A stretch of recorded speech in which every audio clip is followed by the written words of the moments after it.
Binabad ko na kanina to sa tubig pero ayan o, nag-yellow pa rin. Ayan, pork head ito, pork head. Ayan.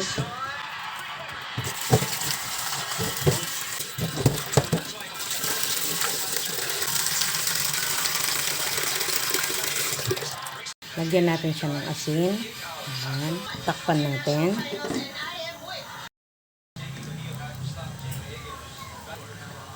Ayan, okay na tong ating pork head. Hanguin na natin siya. Ayan.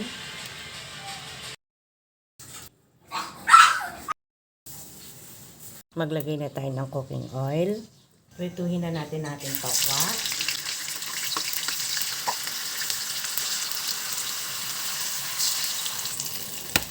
Flip na natin ang ating tokwa.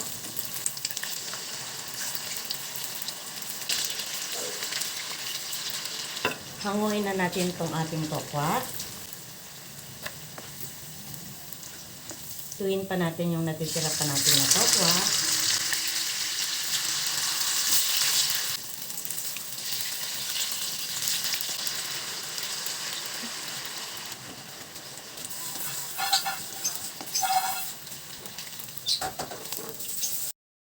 Prituhin na natin itong ating pork head.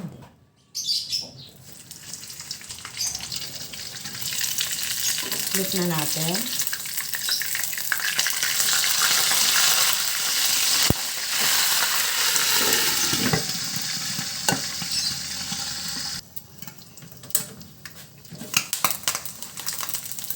Yan, okay na itong ating pork.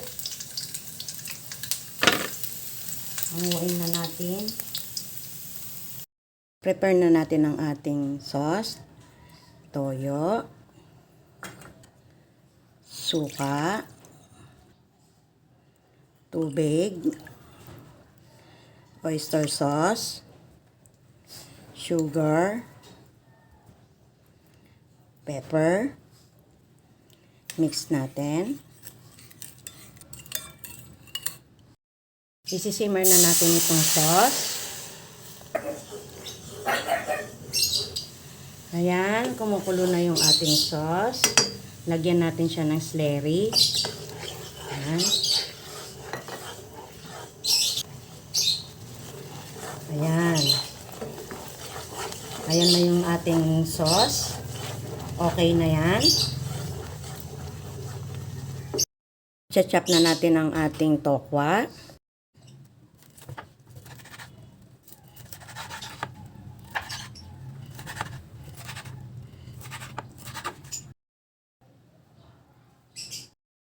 Na rin natin ang ating pork.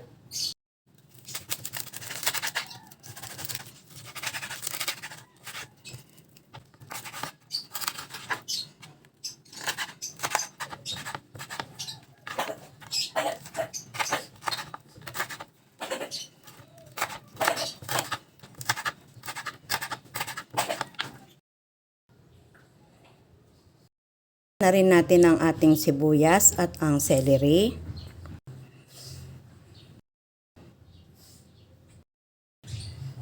Lagyan na natin ang ating pork, ang ating tokwa. Hindi natin siya mahalo ng mabuti. Ililipat natin siya dito sa malaking pan. Ayan, lilipat lang natin. Lagay na natin ang ating sauce. Yung ating sibuyas, celery, at sili. Ayan, mix natin.